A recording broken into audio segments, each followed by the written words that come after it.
दोस्तों, क्या आप जानते हैं हजरत यूनुस अलैहिस्सलाम मछली के पेट में कैसे पहुंचे? तो चलिए बताते हैं।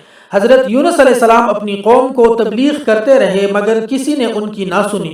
वो कौम से नाराज होकर अल्लाह के हुक्म के बगैर ही अपने कौम को छोड़कर निकल गए और कसम खाई कि वो अपने कौम में वापस नहीं आएंगे।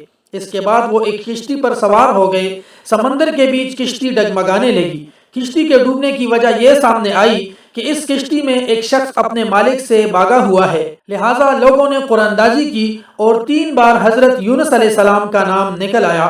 हजरत यूनुस अलैहिस्सलाम ने समंदर के अंदर छलांग लगाई तो अल्लाह के हुक्म से वहां एक मछली ने उनको निगल लिया। लेकिन हजरत यूनुस अलैहिस्सलाम 40 दिन तक मछली के पेट के अंदर बिल्कुल महफूज रहे और तौबा और इस्तिग़फ़ार करते रहे। आखिर में अल्लाह ने उनकी तौबा को कबूल फरमाकर मछली को उनको समंदर के किनारे उगल देने का हुक्म सादिर फरमाया।